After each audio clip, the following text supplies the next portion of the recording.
Shalom, Bapak Ibu Saudara-saudari yang terkasih dalam nama Tuhan Yesus Kristus. Sebelum kita mendengarkan renungan harian kita, mari kita bernyanyi dari buku ND nomor 192.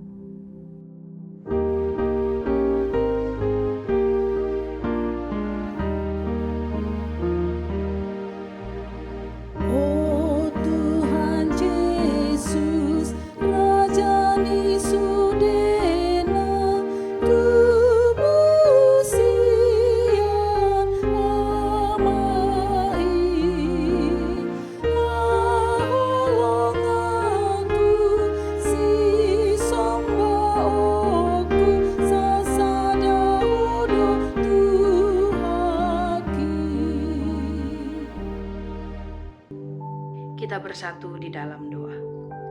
Ya Allah Bapa kami yang di surga, yang kami kenal dan sembah melalui Yesus Kristus Juru Selamat kami.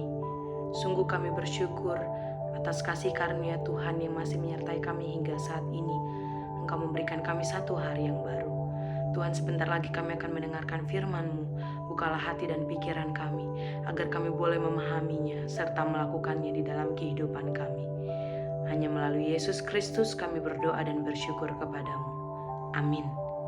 Bapak Ibu Saudara-saudari yang terkasih, yang menjadi nats renungan bagi kita pada hari ini diambil dari Kolose pasal 1 ayat 15. Beginilah firman Tuhan.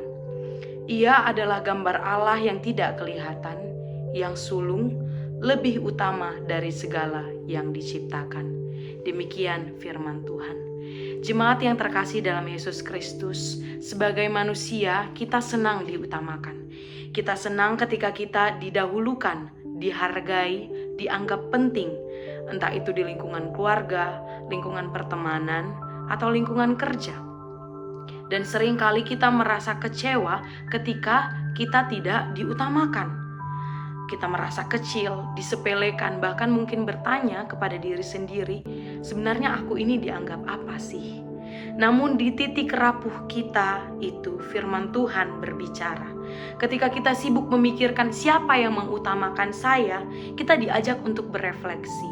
Siapa sebenarnya yang terutama dalam hidup ini? Firman Tuhan mengingatkan kita, Yesuslah yang lebih utama dari segala ciptaan. Satu kebenaran yang bisa kita pegang pada hari ini, Yesuslah yang lebih utama dari segala sesuatu.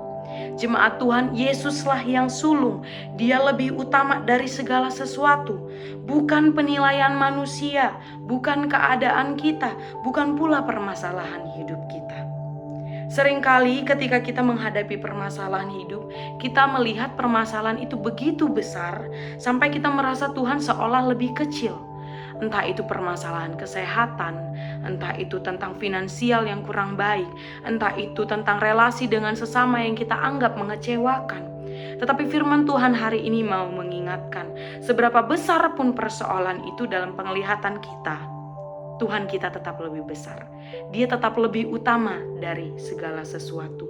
Dan dia yang terutama itu bukan pribadi yang jauh, tetapi dia adalah pribadi yang datang mendekat ke tengah realitas hidup kita. Dia adalah gambaran dari Allah yang tidak terlihat.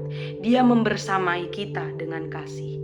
Oleh karena itu Bapak Ibu, saudara-saudari yang terkasih, ketika kita merasa tidak diutamakan oleh manusia, kita tidak perlu kecewa, berkecil hati atau putus asa.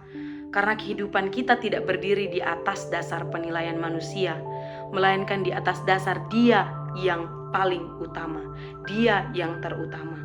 Maka firman Tuhan hari ini bukan hanya menjadi penghiburan bagi kita, tapi juga undangan bagi kita untuk mengalihkan pandangan. Mari kita mengalihkan pandangan kita bukan kepada kekurangan kita, bukan kepada keadaan kita yang mungkin saat ini kita anggap tidak ideal, tetapi mari kita memandang kepada Dia yang lebih utama, Dia yang terutama. Ketika Yesus menjadi yang terutama dalam hidup kita, maka kita bisa menemukan damai. Maka kita bisa menemukan kembali arah hidup kita dan pengharapan kita akan dipenuhkan. Dan ketika kita menjadikan Dia yang terutama dalam hidup kita, kita tahu satu hal yang pasti, hidup kita aman di tangan-Nya. Amin. Kita bersatu di dalam doa. Ya Allah Bapa yang di surga, terima kasih atas firman-Mu Tuhan yang telah menyapa kami pada hari ini, yang mengingatkan kami untuk selalu menjadikan-Mu yang terutama di dalam kehidupan kami, sehingga kami boleh terus berpengharapan, menemukan arah hidup kami dan menemukan damai sejahtera. Ya Tuhan, pada saat ini kami juga mau menyerahkan seluruhnya kehidupan kami satu hari ini ke dalam tangan-Mu. Biarlah kiranya Engkau yang menemani kami, Engkau yang memegang kami agar kami boleh berjalan di jalan Tuhan saja. Berikan kami makanan kami secukupnya, berkati segala pekerjaan tangan kami. Jangan biarkan orang-orang yang percaya kepadamu kekurangan Tuhan, melainkan berikanlah kami apa yang kami perlukan. Kami menyerahkan seluruhnya hidup kami ke dalam tangan pengasihan-Mu.